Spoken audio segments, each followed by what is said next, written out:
So, yun, hey guys. So, in this video naman, pag-usapan natin kung paano gumawa ng middleware. So, yung middleware, pwede ka magsiset ka doon ng rules kung bago i-access yung isang endpoints. So, this time, gagamitin natin siya to check if nakapag-login ba si user bago i-access yung endpoints. So, ito yung ginawa natin sa previous video, yung login API na nagge-generate ng sign token. So, continuation lang tayo. Then, in SRC folder, gawa tayo ng folder na middleware.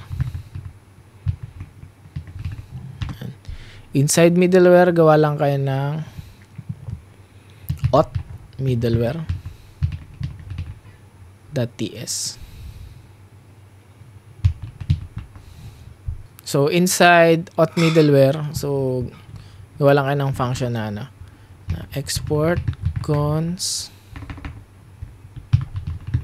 auth middleware.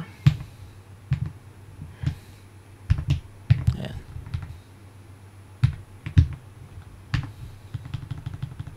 So, first go muna tayo ng check muna natin yung token. Cons token is equals to request dot header authorization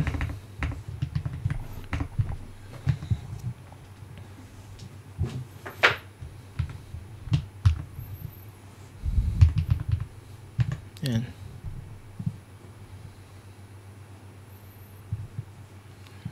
So import lang natin to since hindi naka-import kaya nag-error yung sa TypeScript.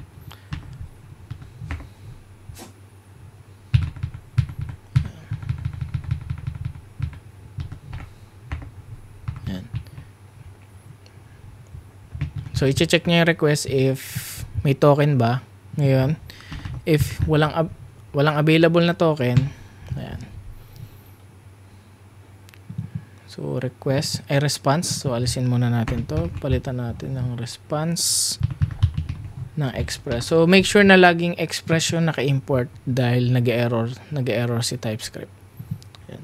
So, unauthorized, ibig sabihin. Then, next, if existing naman yung token, then, gawa tayong try catch. Decode natin yung token. Decode. JWT verify. So, i-verify natin yung token. So, import natin import JWT from web token. So, i-verify natin kung tama naman yung token kasi minsan yung token naman mali. Existing nga siya, mali naman. So, need natin siya i-verify. So, ang gamit pang verify is yung JWT secret na sinet natin, which is ito. And so, naka-bound siya doon. So, pwede niya, yun yung parang pan-check niya. So, once okay na, is, tawag doon. Once verified and okay, then, as any.user decoded. So, okay na siya. Then, next. So, ano ba yung next function? Parang kasing bago mo i-check kung ano man yung ginagawa niya. For example, tumawag siya ng endpoint na magkukuha ng data. So, bago siya mag-proceed, dadaan muna siya sa checking na to. Once okay na siya, once successful na yung checking, kung ano man yung function na kasunod, yun yung .next. Itong next function. Then, mag-add tayo ng error handler. So, res.status unauthorized. So, ito naman pag talagang unauthorized siya. So, yan. So, okay na yung middleware natin. Paano ngayon natin to i-implement dun sa ginagawa nating endpoint? For example, gawa tayong sample endpoint dito. Etong ginawa natin kanina sa server.ts. So, I'm secured endpoint. Yan.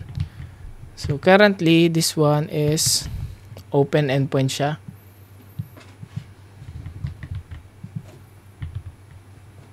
Get. So, not so secure kasi wala naman akong binatong token na-access ko siya. Ngayon, i-add mo lang siya dito. So, middleware, tawagin mo lang din, comma. So, ayan.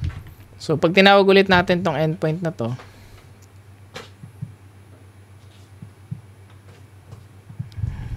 wait lang natin matapos mag-build. Ayan, available na. So, unauthorized tayo. Kasi wala akong binatong token eh. So, try natin maglagay ng token. For example, this one. Login lang tayo. Ito yung generated token niya. So, maglagay tayo ng headers. So, authorization. Then, bearer. Then, space nyo lang yung token. Ayan. So, pag in-access natin to, dapat i-return niya to yung secure endpoint na response. So, ayan. Ibig sabihin, okay na. Gumagana na yung ating middleware. So, ayan. Sana nakatulong sa inyo. So, ayan. Sana may natutunan kayo. Then, for next video naman, ang gagawin natin is connection Express.js to database. So, ang gagamitin ko database is MySQL and Postgre. Peace.